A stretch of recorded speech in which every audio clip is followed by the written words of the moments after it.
Well, hello guys, this is Foreign Love Language. Well, in the morning and actually it's getting like noon though. I want to talk about the linguistics and language and business kind of tips for being an entrepreneur. Well, I'm just reading like 3 books, like as I said. Uh, what I wish when I was 20. What I wish I knew when I was 20, yeah. And it's kind of like the bilingual, like biography. It was kind of like the stuff like the author like described or like just wrote the book in English and Spanish, like in a mixing way,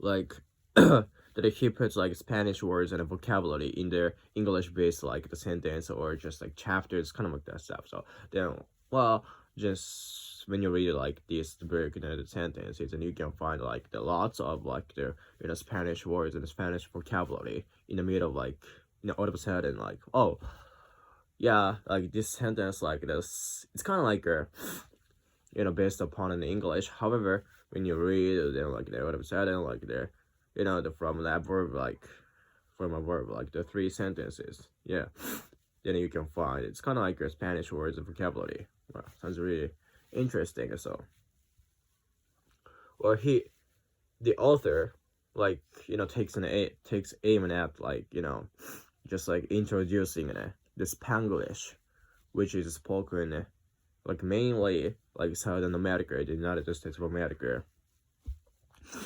Yeah, cause just like a significant amount of like the immigrant, like from South America and Mexico, or yeah, Cuba or Costa Rica or something, kind of like these countries,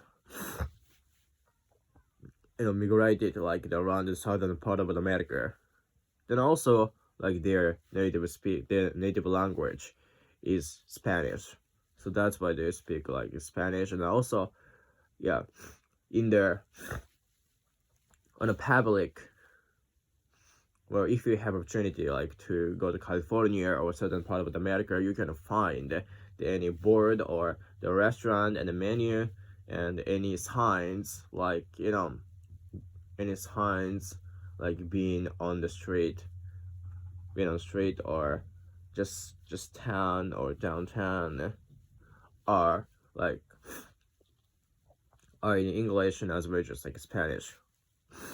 Well, so that's why you can find the Spanish and the English and on these signs and on these boards and the menus, kind of like this stuff. So, which is really interesting. And then also if you have opportunity like to get on the ride, to get on like the train or tram, which is kind of local transportation, then well, you'd hear like people speaking Spanish in the train. Sometimes, well, especially like the train, the way to like the border, the U.S. and the Mexico border, or in a train, like they're going up to the border, like going up to like the U.S. and Mexico border, you'd listen, you'd hear like the Spanish more than like in English. That's really idiosyncratic, or kind of like peculiar, cause just like I'm in the USA. However, like people are speaking like Spanish in the train. So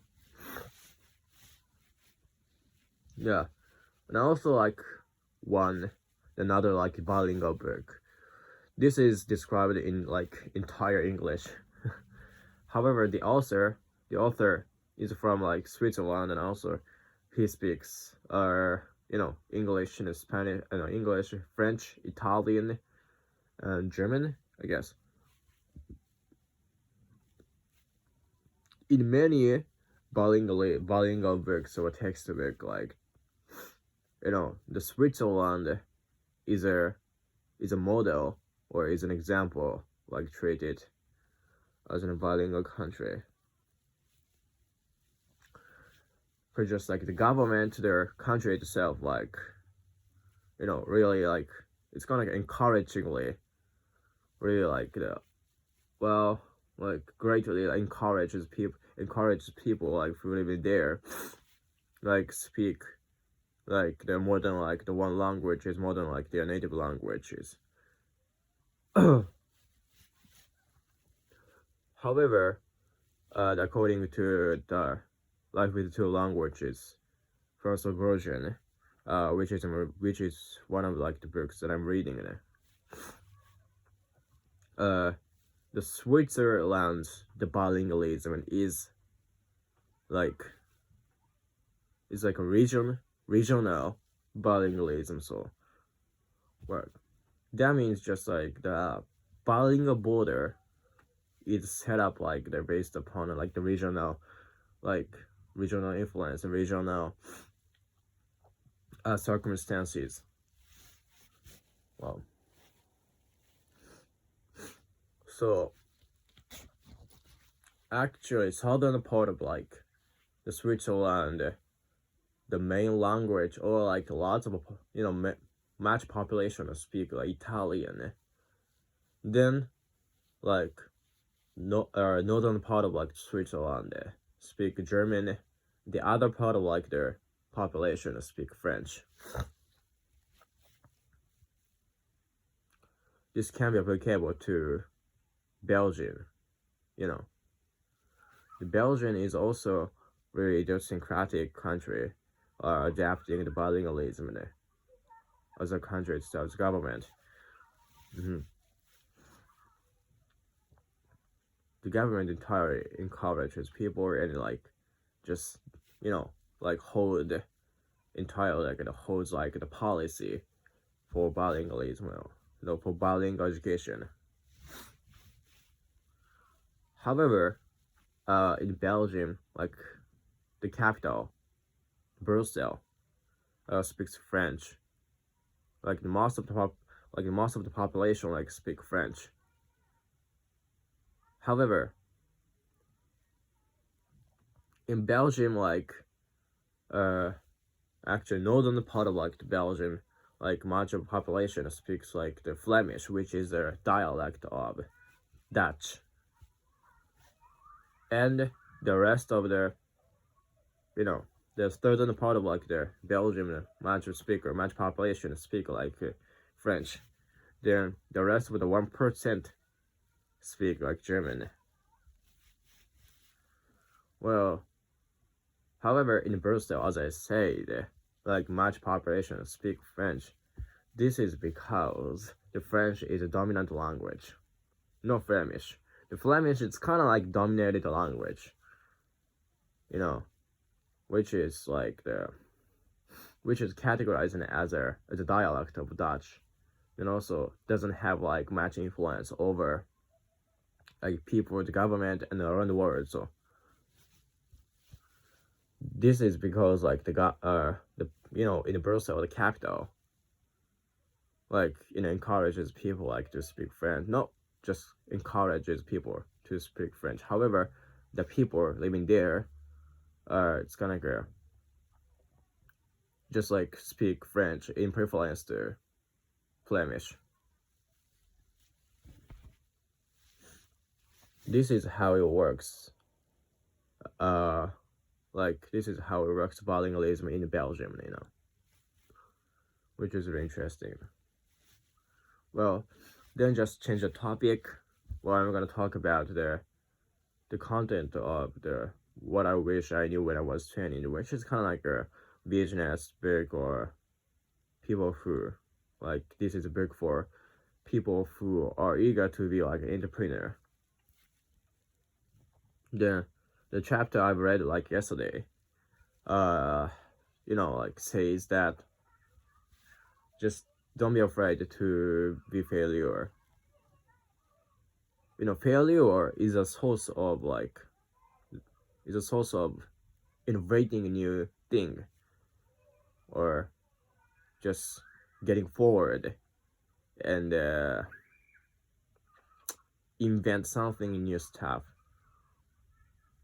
which will change the world entirely. Yeah, it gives me impression just moment at the exact moment that I was reading that. So and also like the book says that, just making mistakes means what you're taking the risks. What you didn't make mistakes means what you didn't take a risk.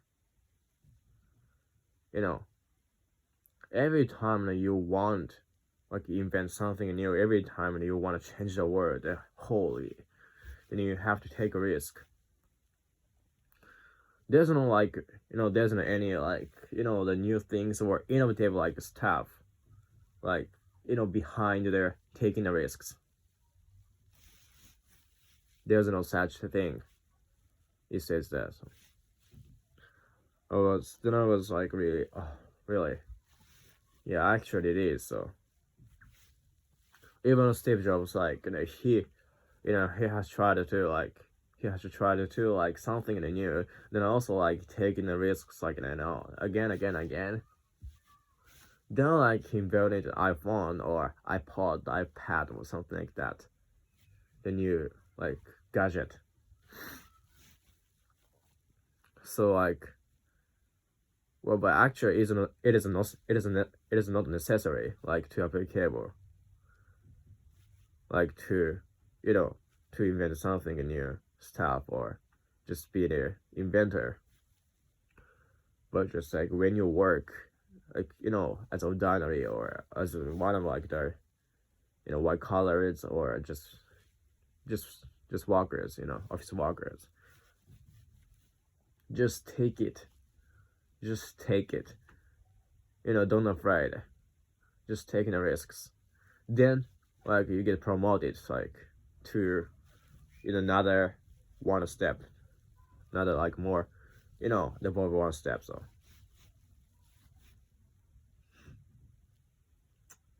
this is what it is in the business world. Yeah.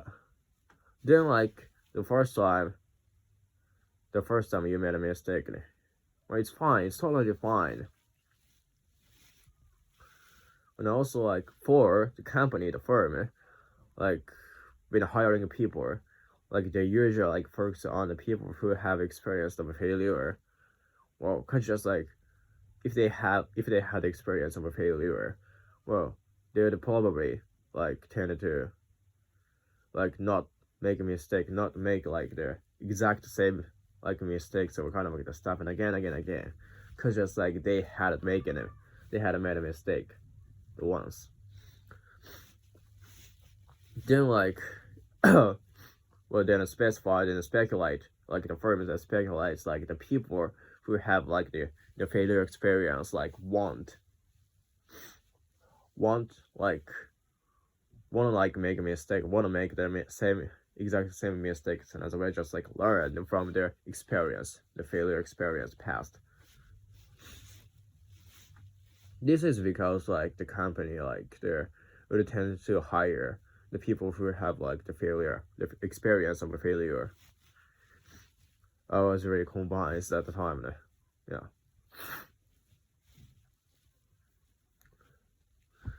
Well,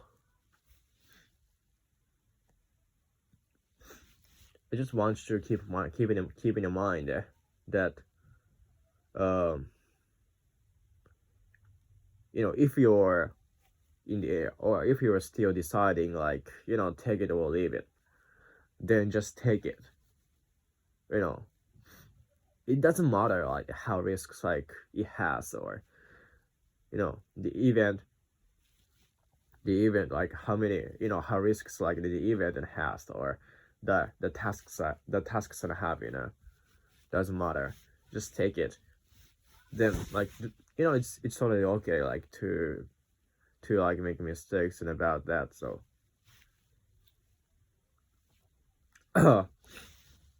if you have done it the first time.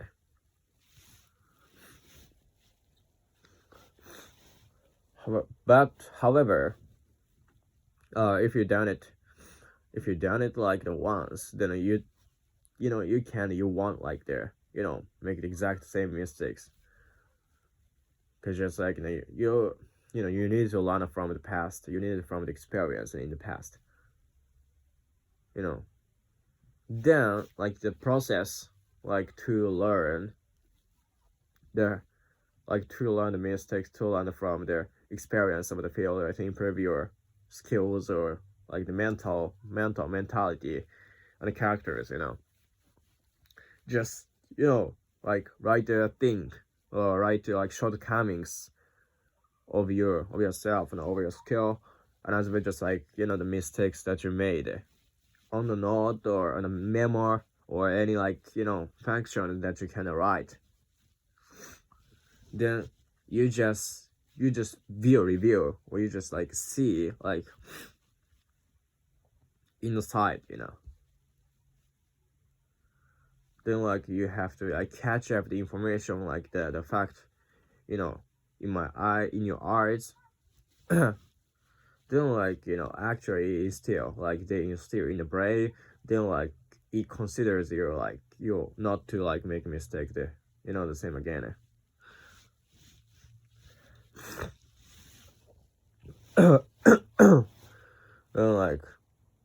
Then after that, and after processing like this procedure, then you would like subconsciously just like avoid making the exact same mistake, and as well just like find another solution, like to lead another chapter, to lead another like step, which would change the world, which would like there want to contribute to the company.